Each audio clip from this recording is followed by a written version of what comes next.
Yo, good afternoon. Yeah, at the moment I am with John and Charlene.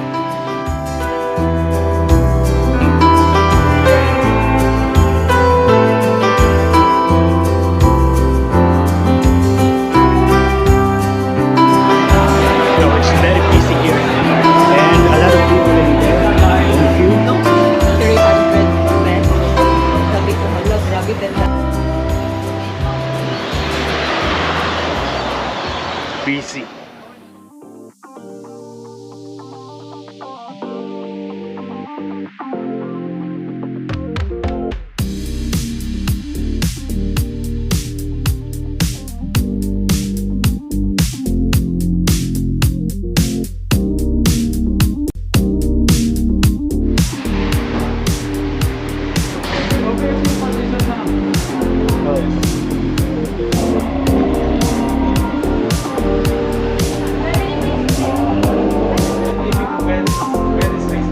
Ayoko nang ilawat ko.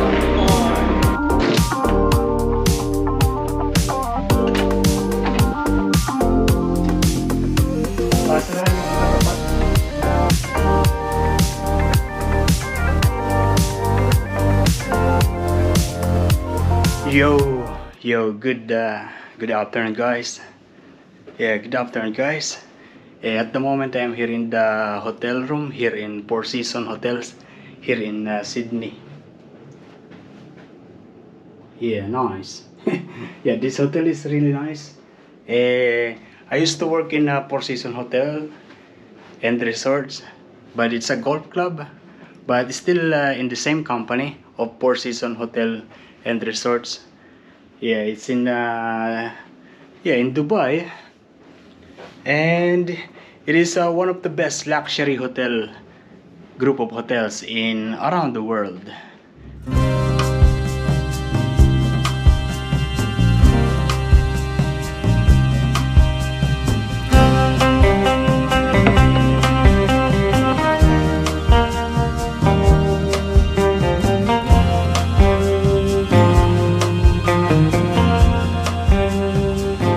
This is the gym of this Four Seasons Hotel and Resorts here in Sydney.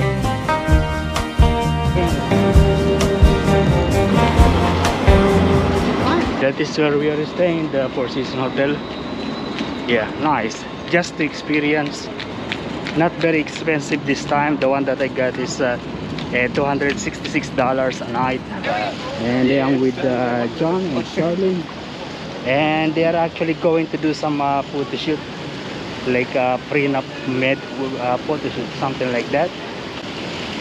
And since I have 3 days off, starting today and then tomorrow, the day after, that's why I am with them. We are here in Circular Quay. This is the train station here in the Circular Quay, and the Opera House is on the other side. It was March 2020 when the last time I was here in Sydney. Yeah, after coming from Dubai, I stay here for a little bit, and you will notice that there are many people here. Most of them are not wearing masks. And you know, this is my very first time to be wearing a mask like this since the COVID.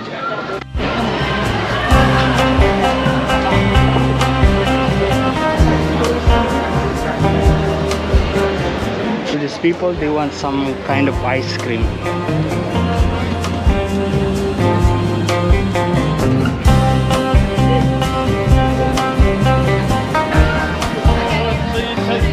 Yeah, thank you. I enjoy wearing the mask. But this time I am an assistant. I am carrying this luggage. Yeah, there are so many people in here. And you see, it feels like a normal.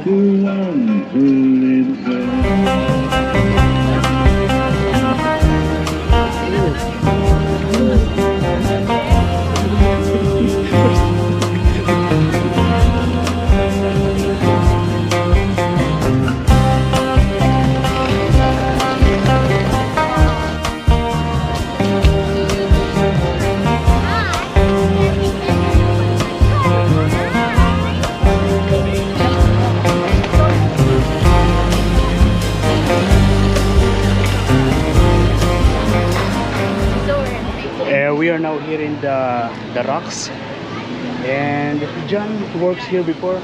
The same company where I used to work before also, but in different place. Basically, I am here in Sydney together with John and Charlene. John is my friend. If you've seen my videos in Dubai, also we traveled together in Europe and in Southeast Asia. And John is also here in Australia. We almost come here at the same time. I mean, at least at the same year.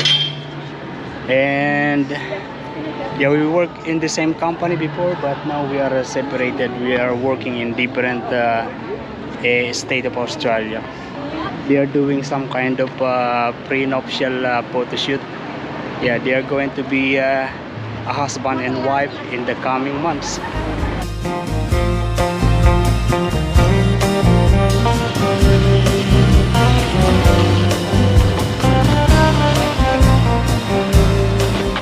When you're walking around here in the rocks, Argyle area, you're going to notice some kinds of old architecture, old natural decoration, something like that. Just like this bridge. So you feel some history in here. Look at this.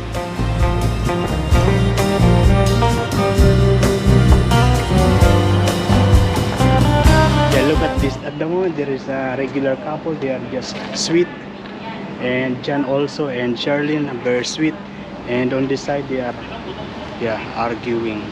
Not good. They will be good later on.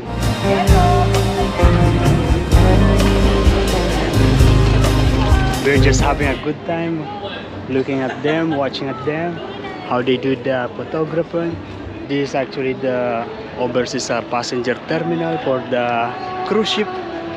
Yeah, and still we are here in Circular Quay. That's the train station, and if you go straight, there is the Sydney CBD. If you keep on walking, you will reach the central train station. This time we are going to ride the ferry.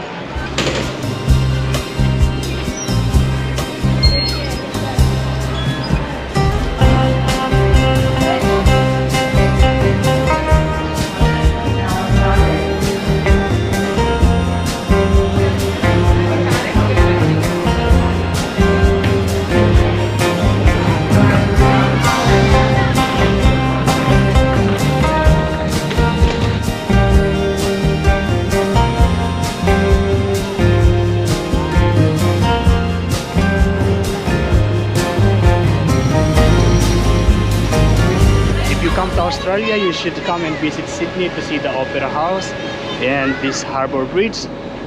Yeah, if you've never been here, it means that you've never been to Australia.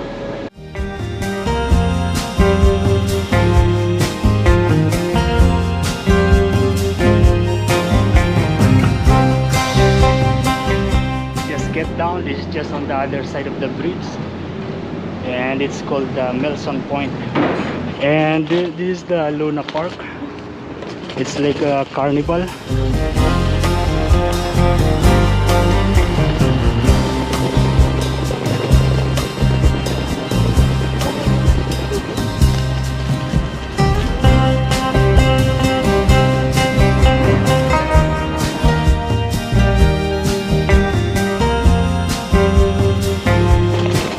And do you know that I was not really in the mood?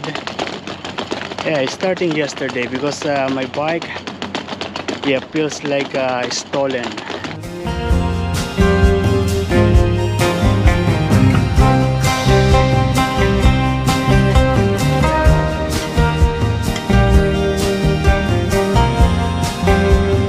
And now back to real life. The video photo shoot is done, and we are going back to the other side. And now we are walking here in the Sydney Harbour Bridge.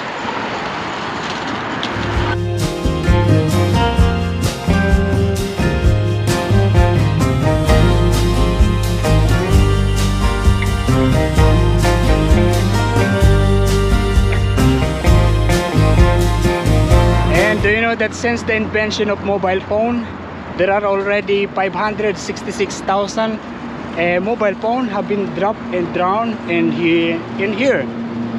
No, I am just joking. I don't know. It is now 7:45. The sun is starting to set down in there.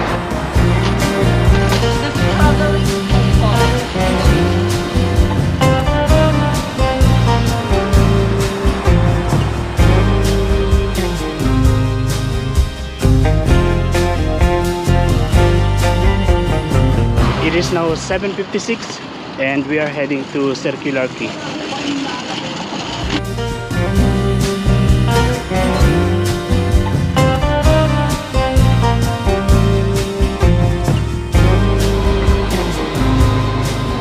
And I am now here in the hotel.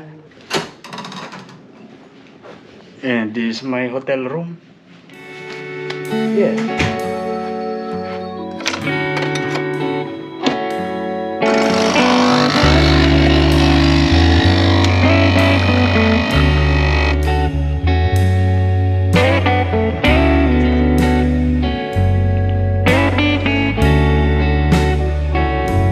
Be